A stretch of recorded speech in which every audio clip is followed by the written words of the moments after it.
Queridos amigos, amigas, las experiencias eclesiales a veces van a revolcones. Y digo que van a revolcones las experiencias porque no creo yo que aquí se haya tenido experiencia en los últimos años de bautismo de adultos, excepto el año pasado, sí tuvimos a Rey Manuel. Pero no sé si en los años anteriores que yo estaba se tenían bautismo de adultos. Los bautismos de adultos, que se llama así los catecúmenos, es decir, la palabra catecúmeno significa lo que se inician en la vida cristiana. Sí. Comienzan a conocer la doctrina. Y digo que la práctica se van dando a revolcones, ¿verdad? Que no es a veces como uno quiere, sino como se puede. Porque en realidad, mis queridos amigos, la práctica del catecumenado en la antigüedad, voy a hacer esas dos comparaciones, en la antigüedad, para ser cristiano, para ser católico, que no había en otras iglesias que no fuera los católicos. De hecho, cuando finalmente adoptamos poco a poco el tema de católico, San Ignacio de Antioquía en el año 107 fue echado a los leones, pero ya antes era obispo.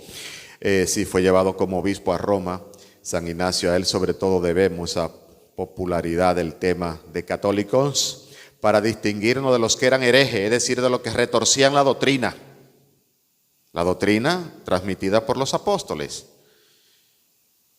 Y entonces San Ignacio de Antioquía, que nos dice: cristiano es mi nombre y católico mi apellido. A él le debemos. Entonces, en esos primeros años de la vida cristiana, o no los primeros años, casi los primeros 300 años, para ser cristiano era un fuete que había que tomar 3 años de formación de catequesis intensa. 3 años. Ojo que después que hacía los 3 años, no era que le iban a dar el bautismo de una vez, que entonces tenía que pasar por un consejo de los ancianos, que decía, así que lo estaban vigilando. Sí, maestra, era así.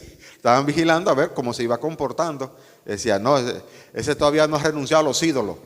Ese todavía no ha renunciado a hacer tal cosa. No puede bautizarse todavía. Así era. O sea, los libros doctrinales de la iglesia de los primeros siglos, es una colección muy bonita, importante. Se llama esa colección El Migne, por Emilio Migne, que fue el que después los recopiló, él y un grupo de personas, ya muy después. Pero está recogido esos textos y son, creo que 450 tomos así, de ese tamaño, que son las catequesis de los grandes hombres, que primero de los padres apostólicos, es decir, aquellos que transmitieron la doctrina y que tuvieron contacto directo con los apóstoles. Y luego a otros que aunque no tuvieron el contacto directo con los apóstoles, pero fueron entonces discípulos de algún apóstol, de un discípulo de apóstol muy cercano. Entonces, todos esos escritos de los padres apostólicos, que al menos se extiende hasta el siglo VII con San Isidoro de Sevilla, que es el último padre de la iglesia latina, hasta él, todos los escritos de esos grandes hombres, San Ireneo, ¿verdad? San Hipólito de Roma, San Atanasio y una larga lista de hombres que transmitieron la fe. Pero no solo transmitieron la fe, sino que además dieron testimonio con su vida, y muchos de ellos pagaron con su vida, como el caso, por ejemplo, del gran San Ignacio de Antioquía, obispo, que escribió unas cartas, 7 cartas, muy interesantes, que si uno lee las cartas y son escritas del mismo tiempo, prácticamente, son unas cartas que si tú lees las cartas de Pablo no tienen ninguna diferencia.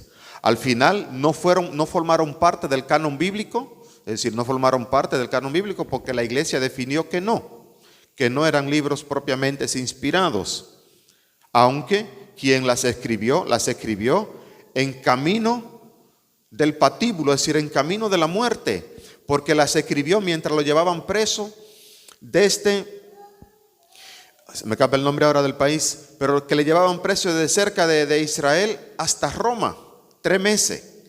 Y durante esos 3 meses escribió 7 cartas a diversas comunidades cristianas, católicas, que ya estaban fundadas.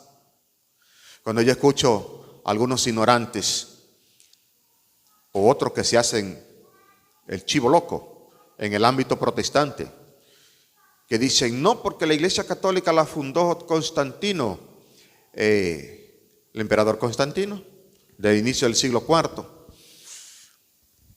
pero que era imposible que la fundara Constantino, porque ya en los mismos textos sagrados encontramos cuál es la fórmula, y ya en los mismos textos sagrados encontramos a hombres que han sido consagrados como obispos. Tito, Timoteo, consagrados como obispos, eran obispos. Entonces no puede decir que la fundó allá arriba, no, que esa iglesia que fue testimoniante y que derramó su sangre. De hecho, yo siempre uso en la misa la plegaria eucarística número 1 o canon romano, y yo la uso sobre todo porque es que menciona a los mártires y no chivitos.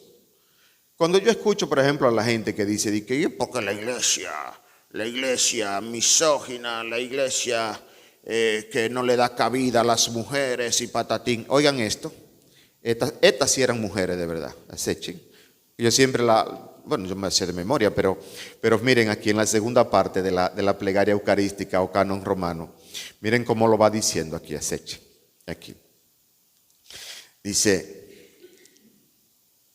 y a nosotros, pecadores siervos tuyos, que confiamos en tu infinita misericordia, admítenos en la asamblea de los santos apóstoles y mártires. Y toda la lista que se menciona aquí son apóstoles o mártires, mártires todos, dice Juan el Bautista, Esteban, Matías y Bernabé, Ignacio, Alejandro, Marcelino, Pedro, Felicidad y Perpetua, las mujeres aquí, Felicidad y Perpetua, Águeda, Lucía, Inés, Cecilia, Anastasia, son mujeres todas.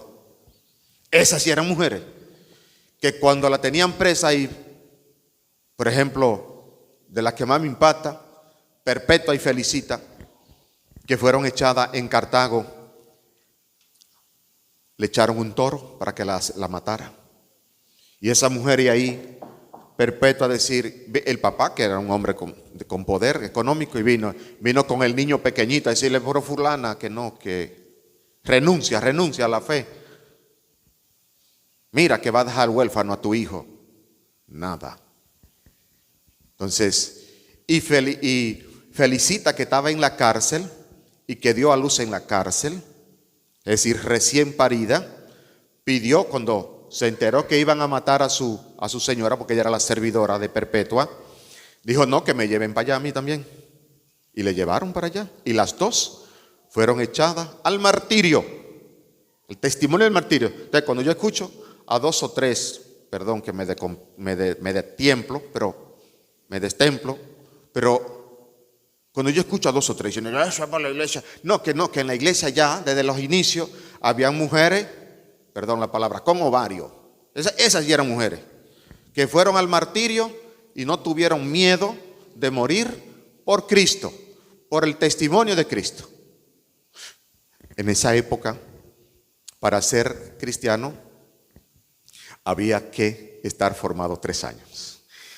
Porque precisamente a Perpetua y a Felicita, a Prócoro, que fue el catequista, y 3 hombres más que murieron también junto con ellas, fue porque le denunciaron que estaban recibiendo la catequesis para ser cristiano, y le estaban recibiendo la catequesis de manera escondida.